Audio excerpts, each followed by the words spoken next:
I, Spilile Ndebele, welcome to our PowerPoint presentation on White Paper 6 Children's Rights and Inclusive Education.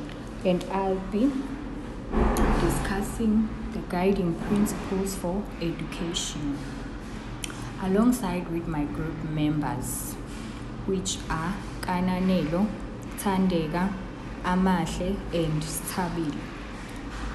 We'll cover the different aspects. The guiding principles for education in National Curriculum Statement emphasizes key values and approaches to shape learning in South Africa. These principles include promoting social justice, a healthy environment, human rights, and inclusivity. They also highlight the importance of outcomes-based education, ensuring a high level of skills and knowledge for all learners, clarity and accessibility in learning outcomes and progressions and integrations in the curriculum. By adhering to this principle, education in South Africa aims to be equitable. Thank you.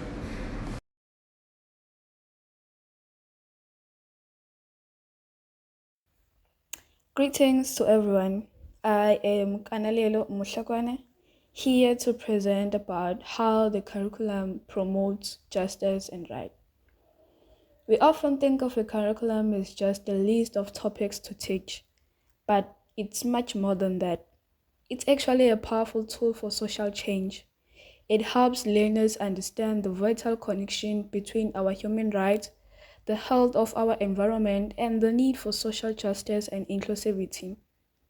In South Africa, our national curriculum statement ensures these aren't just optional ideas, but principles built into every subject, making the system sensitive to issues like poverty, inequality, and disability.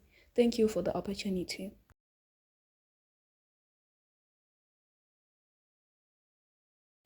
I, Ngubane Tandega, will be focusing on a high level of skills and knowledge for all and for every learner.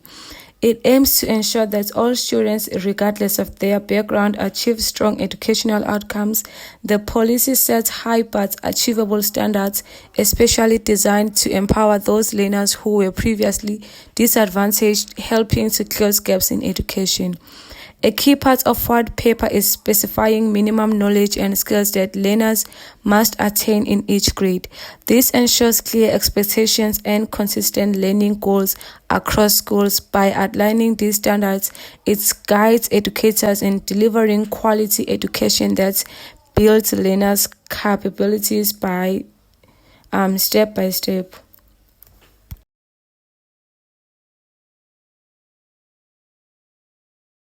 Clarity and accessibility uses clear language and defines goals, learning outcomes, and assessment standards.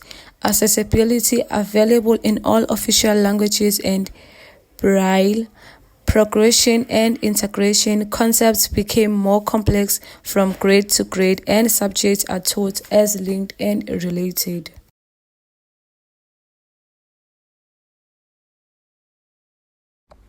The principles of progressions and integrations in the curriculum emphasizes interconnected learning.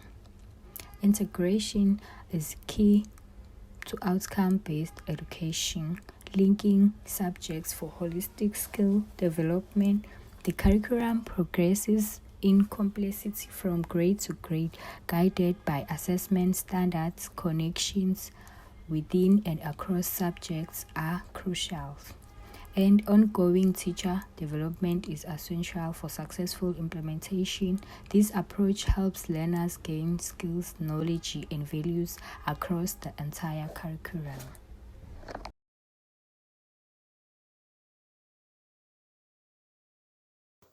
I, Sitabile Senamile Ngidi, will be talking about the framework of inclusion and inclusivity and human rights.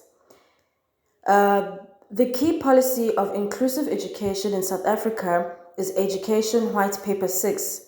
The aim is to create an education system that is inclusive, supportive, equitable, and accessible to all learners, especially those who experience barriers to learning and development.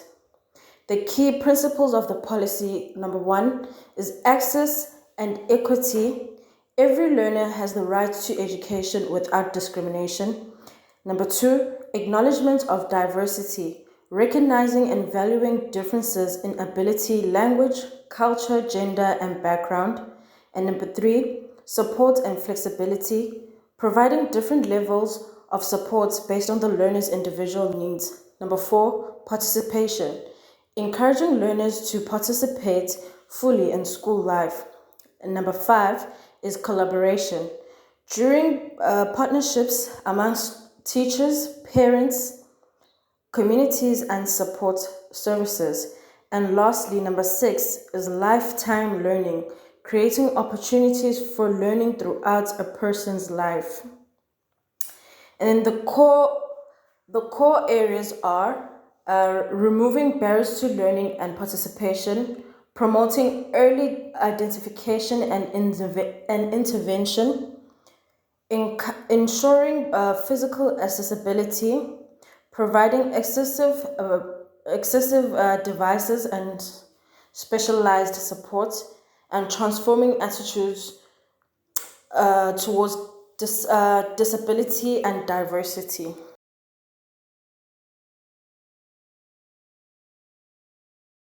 Inclusivity and human rights. Human rights ensure that every person is treated with dignity and equality. Inclusivity ensures that these rights are put into practice by creating learning environments where everyone belongs, participates, and succeeds.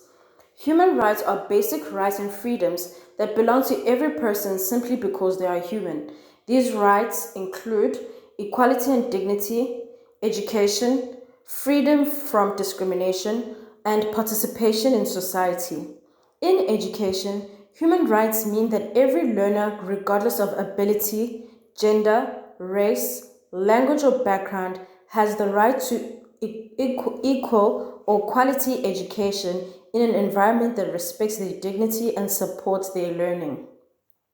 In education, according to White Paper 6, White Paper 6 bases its approach on human rights and equality by recognizing that all learners can learn, promoting equal access to education for learners with barriers, requiring schools to be inclusive environments where differences are respected, ensuring support systems like the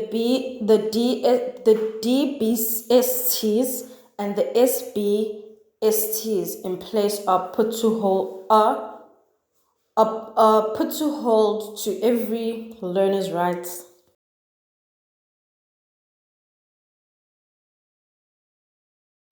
My name is Amahle Ngongo, acknowledging barriers to learning.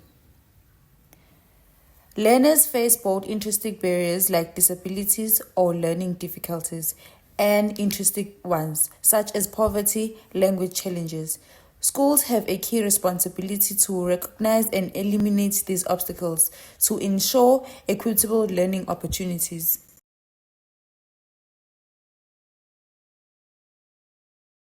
Key strategies for inclusion. How do we build an inclusive classroom? Flexible teaching and assessment. Adjust methods to suit diverse learners. Curriculum differentiation. Tailor content and approaches to individual needs. Integration into mainstream. Include special needs education within regular schools. Early identification. Detect and support learning challenges as soon as possible. Together, these steps promote equal access to support all learners.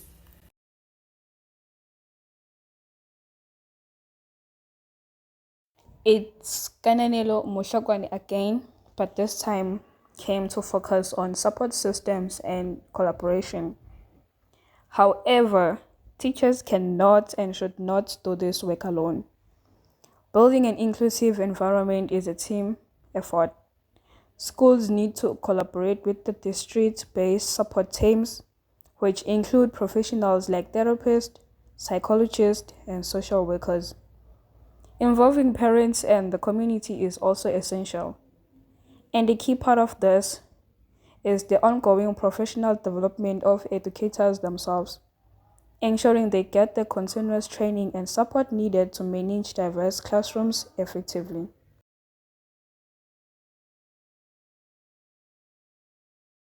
To bring everything together, White Paper 6 is ultimately a national commitment to equity, inclusivity, and support. It's about ensuring that our education system actively works to accommodate all learners by addressing barriers, adapting teaching methods, and providing the right resources. The implementation is a gradual process, starting by strengthening pilot schools before scaling up. But the vision is clear and uncompromising that in South Africa, no child may be left behind or neglected. Thank you for the opportunity and for listening to our presentation.